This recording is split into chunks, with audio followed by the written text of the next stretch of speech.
Okay, here I am with the easiest, and I do mean the easiest, make ahead, oops, stop, appetizer. Now, I use this for Christmas morning, but I use it to take to parties, and I'm telling you, it is the best and always the hit. What's it called? I have no idea, but I've always called it ugly things because they are really ugly and do not look appetizing at all. But you can pop them in the freezer, and then when it's time to cook them, to take them somewhere or to eat them, you pop them out, put them on a baking tray, and cook it. We'll get to that in a minute. But right now, it's ugly things. I'm sure there's a recipe somewhere, but a friend gave this to me about 40 years ago, and I've gone with it. It's so easy. I have a pound of regular breakfast sausage. I use hot just because I like it a little spicy.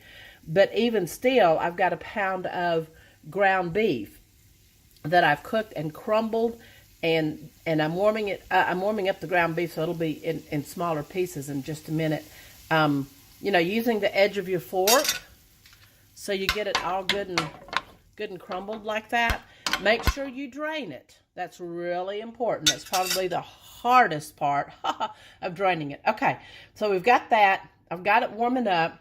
Once it gets warmed up a little bit, you're going to take this. Okay?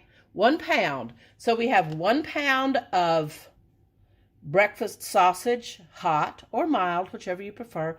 1 pound of ground beef. These are browned on very low. If you do it any higher, it will it'll fry the meat. So just keep it low, let it go. And it doesn't have to be complete because we're going to take 1 pound of this magic, and I've cut them up into cubes. We're going to drop them in.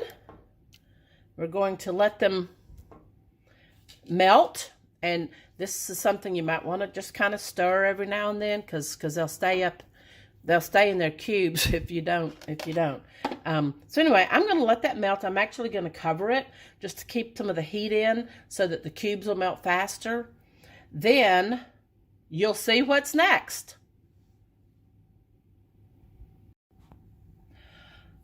Okay, so I've melted the little Velveeta cheese, and you'll need to stir it and maybe kind of mash out the lumps of the cheese. It'll make it easier. But it's really best to keep it a little bit warm. As I say that, I'm turning my stove back on because it'll help get it out and put it on the bread. So I've got a couple of tasting spoons. I always keep tasting spoons close by so I can taste something and not put it back in, so I don't double dip with the spoon. So I'm going to give this a quick taste because no, I'm not going to taste it yet. Hold on. Here's what you need to do.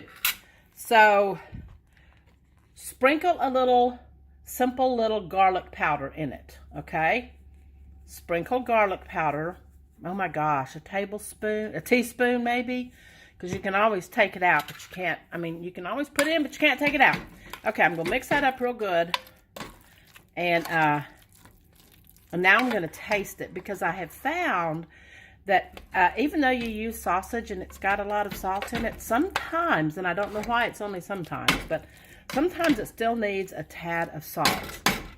Okay, let's take that spoon and go in for a tasting real quick, and we'll see what I find.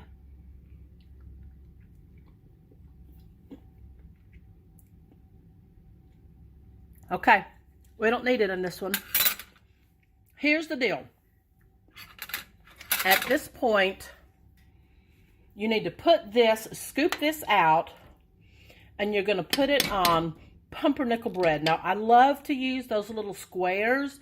They're called cocktail squares of pumpernickel. You can get it pumpernickel or rye. I prefer pumpernickel, but I've used rye, but no one has them. They're on some ship in the Pacific Ocean or something. So what I did this year was I just bought some pumpernickel bread, and I cut it up like this, okay? And it made about 2 of these and maybe a third of a smaller one. And what you're going to do is dip this out. And you're going to see in a minute why it's called Ugly Things. And you're going to put it on. And spread it just a little bit, okay? Is that ugly or what? And it doesn't get any prettier when it cooks. So don't get excited about that. It's just ugly. But oh, people love them and ask for them.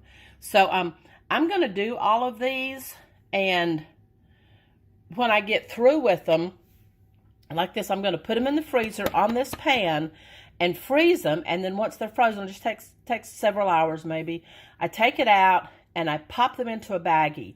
That way you can, just pop them onto a sheet. You can cook them frozen, or you can cook them frozen, or you can thaw them before you cook them. It doesn't matter, because basically the meat part and the cheese is already cooked. You're just toasting the bread and warming this up. So, but what I do to see if they're done, okay, this is really home cooking. I just stick my finger in the middle of it when it's hot. And if my finger is hot, I know it's warmed all the way through, and I serve them. They're better served warm. But yeah, 1 pound of breakfast sausage hot, 1 pound of ground beef put together and drained well, 1 pound of Velveeta cheese, a splash around of garlic, maybe to taste. Maybe it's half a teaspoon, who knows. Freeze them or cook them like this. That's fine too. But if you freeze them, take them out, bake them at about 350, and I start checking them at 10 minutes to see if they're ready. You will be the most popular person of the party. We'll serve this Christmas morning. The name is Ugly Things. Yay! So, yeah, y'all let me know if you have any questions. Bye.